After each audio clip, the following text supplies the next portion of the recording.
የማንቸስተር ዩናይትድ ነገሩን የሚል ጥያቄን ሀብቴ አድርሶናል። ቀዳሚ ዕለት ብራይተንን 4-2 ተሸንፏል። ሶስተኛ ተከታይ የሊግ ድሉን ነው ያስመዘገበው ማንቸስተር ዩናይትድ።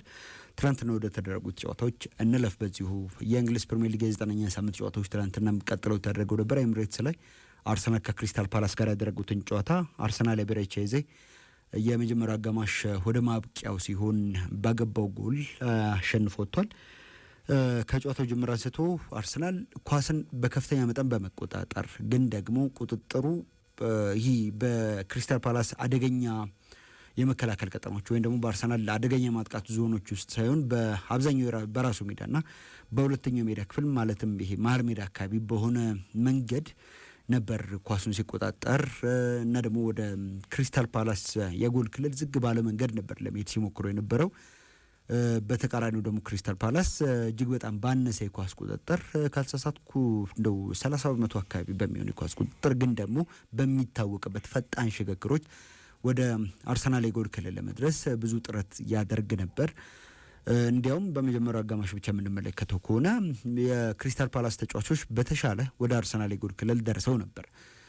በእርግጥ የዚህ የአርሰናል የጨዋታ መንገድ እንደ ሙገሳም እንደ ትችትም እየቀረበበት ነው የሚገኘው። እንደ ሙገሳ የሚቀርብበት ጉዳይ ምንድነው? ጨዋታ ሙሉ በሙሉ በመቆጣጠር ከተጋጣሚው ውስጥ የማጥቃት ፍላጎትና የማጥቃት እቅድን ሙሉ በሙሉ አሟጦ ካወጡ በኋላ ጨዋታን ለማሸነፍ የራስን እንቅስቃሴ ማድረግ የሚለው አንደኛው ነው። እንደ ትችት ደግሞ የሚነሳበት ዝግ ያለ የጨዋታ መንገድ ከዚህ ቀደም አርሰናል ከሚታወቅበት የጨዋታ መንገድ ፍጹም የተቃረነ እንደገና ደግሞ ለገለልተኛ ተመልካች ብቻ ሳይሆን ለራስ ተመልካችም ጭምር ይሄ ለመመልከት የማይመች አይነት ጨዋታን መጫወት ከዛ ባሻገር ደግሞ ያለንን ይሄ ቡድን ውስጥ ያለን አቅም በአግባቡ ያለመጠቀም። ምክንያቱም አሁን አርሰናል በዚህ በፈጠራው ረገድ ላቅ ያሉ ተጫዋቾችንም ወደ ስብስቡ ቀላቅሏል። ምንም እንኳን ማርቲን ኦዴጋርድ በጉዳት ምክንያት እየተቸገረም ቢሆን ይሄ ቡድን ኤቤሬቺዜን ጨምሯል። ባለፉት ዓመታት በትጋትም ሆነ በፈጠራ ልህቀት በፕሪሚየር ሊጉ ከሚገኙ ምርጥ ተጫዋቾች መካከል እንደ አንዱ የሚቆጠር ማለት ነውና ይህን ተጫዋች የያዘ ቡድን እንደ ማርቲን ዙቢሜንዲ ያለ ከራስ የሜዳ ክልል ውስጥ ሆኖ ጨዋታዎችን በአግባቡ ኦርኬስትሬት ማድረግ የሚችል ማቀናበር የሚችል አይነት ተጫዋችን በያዘበት ሁኔታ የመስመር ላይ ብዙ አማራጮች መስጠት የሚችሉ እና ደግሞ ሲሰጡም ደግሞ የቆዩ እንደ ቡካዮ ሳካ ያሉ ተጫዋቾችን የያዘ ቡድን በዚህ መጠን የጎል ዕድሎችን ለመፍጠር መቸገሩ ውስጥ ተገቢ ነው የሚል ትችት ይነሳበታል።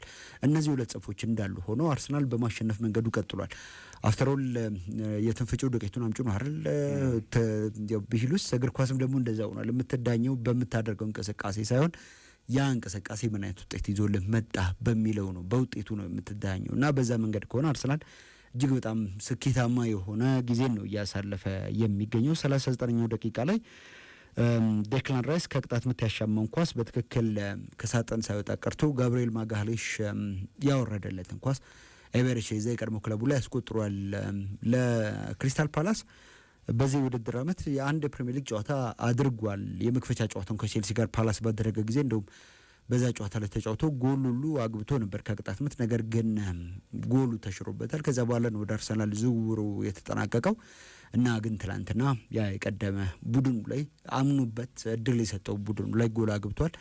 ከዛ በኋላ ግን ያው ለቀድሞ ቡድኑ ክብር ሲል እንደዚሁ ደስታውን ከመግለጽ ተቆጥቧል።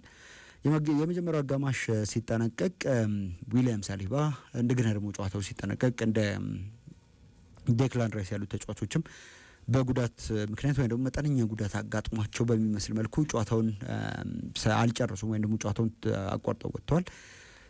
አሰልጣኝ ሚኬል አርቴታ ከጨዋታው መጠናቀቅ በኋላ ተጠይቆ ነበር ስለዚህ ጉዳይ። ያው ስለ ሁለቱም እርግጠኛ ሆኜ መናገር አልችልም፣ ግን ያን ያክል ጠንካራ ጉዳት አይመስለኝም የሚል አስተያየቱን ሰጥቷል።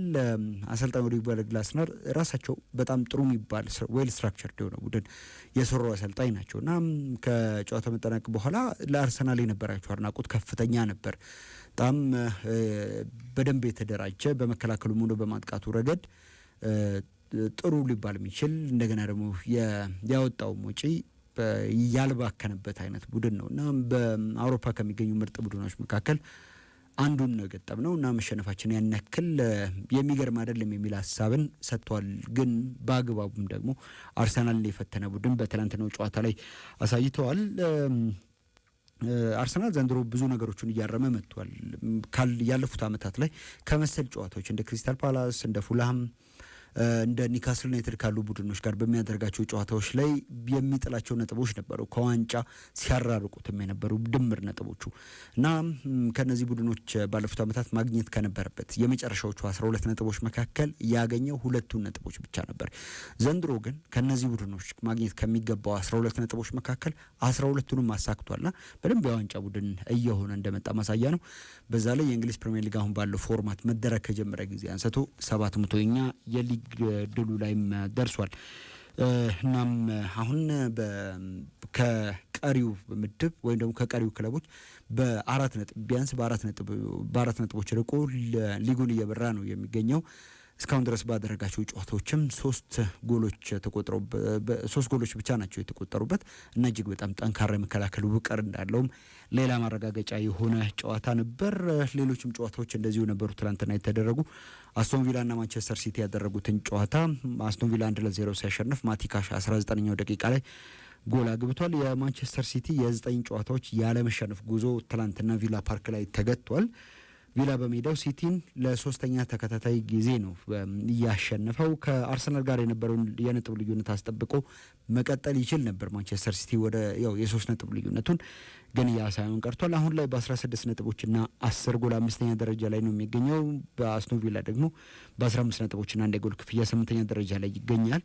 ቦርንመዝ ከኖቲንጋም ያደረጉትን ጨዋታ ቦርንመዝ 2-0 አሸንፈዋል። ማርከስ ታቫኒየርና ኢሊ ጁኒየር ክሮፒ ናቸው የቦርንመዝን ጎሎች ያገቡት። የአሰልጣኝ አንዶኒ ኢራዮላ ቡድን የውድድር ዘመኑ ሲጀመር አምና ከነበረው የመከላከል ዲፓርትመንት ውስጥ ወይም ደግሞ በመጀመሪያ አስተላለፍ ውስጥ ከሚጠቀማቸው የተመራጭ የመከላከል ተጫዋቾች ግብ ጠባቂን ጨምሮ 75 በመቶዎቹ ለቀዋል እና እነዚህን ተጫዋቾች እንግዲህ ለመተካት ብዙ ወደ 80 በመቶ አካባቢ ለቀዋል እንጂ ግብ ጠባቂው ከፓሪስ አባላጋ፣ ሚሎስ ኬርኬዝ፣ ሁለት ወይም አልተከላካዮች ኢሊያ ዛባድኒና ዲን ሃውሰን ለቀዋልና እነዚህ ተጫዋቾች ከለቀቁ በኋላ እንደገና ደግሞ ዳንጎታራም እንደዚሁ ለቀዋልና እነዚህ ተጫዋቾች ከለቀቁ በኋላ ቡድኑ አሁንም ድረስ በዚህ በውጤታማነቱ ለመቀጠሉ አንደኛ በጣም ጥሩ የሚባሉ ስካውቶች ያሉት ቡድን መሆኑ፣ ከዛ ባሻገር ደግሞ አሰልጣኝ አንዶኒ ኢራዮላ ቡድን የመስራት አቅሙ ድጋሚ የታየበት የውድድር ዘመንን ነው እያሳለፈ የሚገኘው።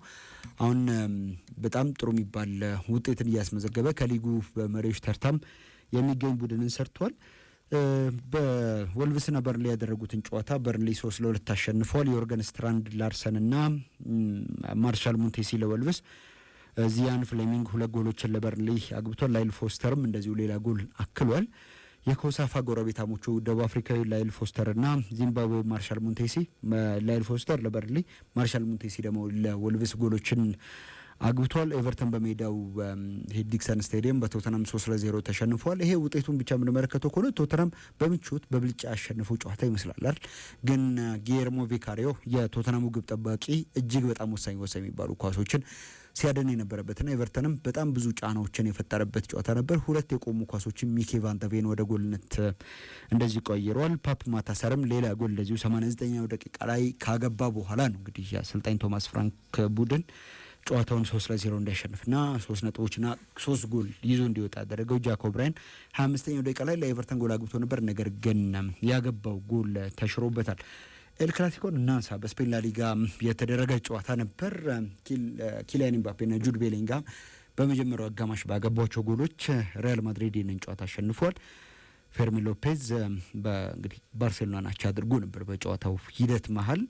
ኤል ክላሲኮ ባለፉት 20 ውድድር ዘመናት በተለይ ደግሞ በሊጉ የሚደረጉ ጨዋታዎች የመጀመሪያውን የሊግ የሁለቱም ቡድኖች ግንኙነት ያሸነፈ ቡድን 62 በመቶ ሊጉን የማሸነፍ እድል እንደሚኖረው ያለፉት ዓመታት ሂደቶችና ውጤቶችም ጭምር ያሳያሉና እጅግ በጣም ፈጣን አጀማመር የነበረው ጨዋታ ነበር። ሁለተኛው ደቂቃ ላይ ቪኒሲየስ ጁኒየር ላይ ላሚን ያማል ጥፋት ሰርቷል በሚል የፍጹም ቅጣት ምት ተሰጥቶ ነበር። ነገር ግን በቪአር ከታየ በኋላ የተሰጠው የፍጹም ቅጣት ምት ተሽሯል። አስቀድሞ ላሚን ያማል የቪኒሲየስ ጁኒየር ነገር ከማግኘቱ አስቀድሞ ወይ ደግሞ ኳሱን እንዳይመታው በየከለለ ከመከለሉ አስቀድሞ ኳሱን ነክቶታል በሚል ነው እንግዲህ ውሳኔው የተሻረው።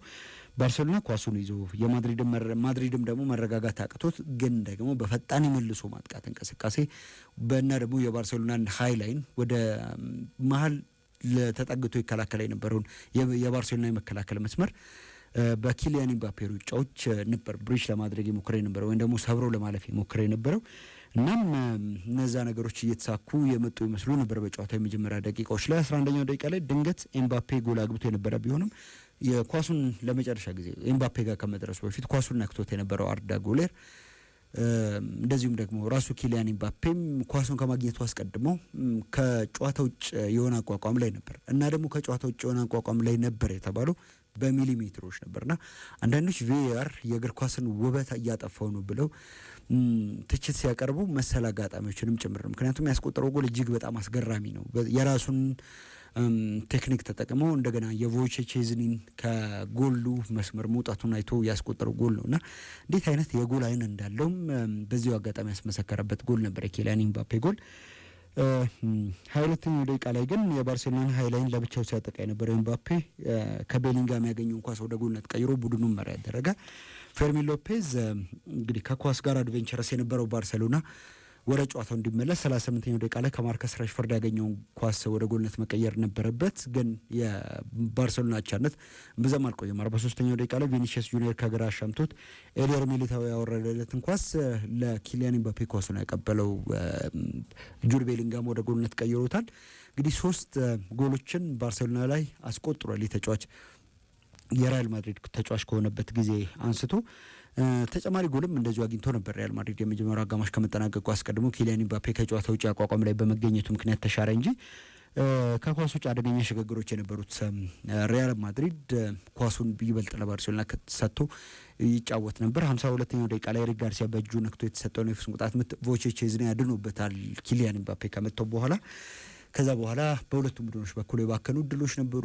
አወዛጋቢ ውሳኔዎች በዳኛ በኩል ይወሰኑ ነበርና ከጨዋታው መጠናቀቅ በኋላ ምናልባት ላሚን ያማል እና ደግሞ ራሱ ፔድሪ የጨዋታው የመጨረሻ ቅጽበት ላይ ኦሬሊዮ ሻውሜኒ ላይ በሰራው ጥፋት በሁለተኛው ቢጫ ከሜዳ ሲሰናበት በሁለቱ ክለቦች ተጫዋቾችና በዚህ ተጣዋቂ ወንበር ላይ ተቀምጠው ነበሩ ኮቺንግ ስታፍ እንደዚሁ ደግሞ ተቀያሪ ተጫዋቾች መካከል የለየለት አይነት አምባጓሮ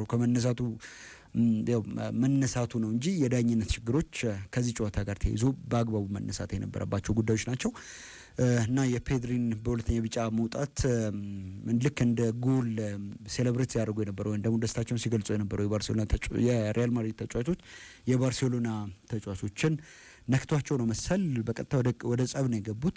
ላሚን ያማልም ከጨዋታው አስቀድሞ ሪያል ማድሪዶች ይሰርቃሉ፣ ከሰረቁ በኋላ ደግሞ ሁልጊዜ ሮሮ ያሰማሉ ሲል የነበሩት ተጫዋች ትናንትና በጣም ደካማ የሚባል እንቅስቃሴ ነው ያደረገው። አልቫሮ ካሬራስ በአግባቡ ተቆጣጥሮት ነበር ይህንን ተጫዋች ያመሻው እና ከጨዋታው መጠናቀቅ በኋላ ዳኒ ካርቫሃል የሪያል ማድሪድ አምበል ሜዳ ላይ ያው ከሜዳ ውጭ ባለው እንትን አታውራ ሜዳ ላይ ባለው ነገር ብቻ ራስን አሳይ የሚል መልእክት ያለው የእጅ ምልክት ሰጥቶት ነበርና በዛም ደግሞ ጸቡ ተባብሶ ከቪኒሲየስ ጁኒየር ጋር እንደውም ወደ ውስጥ እንግባና ይዋጣለን እስኪባባሉ ደረጃ ደርሷል የሚሉ ሪፖርቶችም ከጨዋታው መጠናቀቅ በኋላ ወጥተው ነበር እና እነዚህ ሁሉ ግርግሮች ከተፈጠሩ በኋላ ራሱ ላሚን ያማልም ከጨዋታው በኋላ ሌላ ርዕሰ ጉዳይን ፈጥሮ ከጨዋታው ተጠናቋል። ሪያል ማድሪድ የነን ጨዋታ ማሸነፉን ተከትሎ አሁን ከባርሴሎና በ5 ነጥቦች ርቆ ሊጉን እየመራ ነው የሚገኘው በ27 ነጥቦች። ባርሴሎና በ22 ነጥቦች እየተከተሉ ነው የሚገኘው።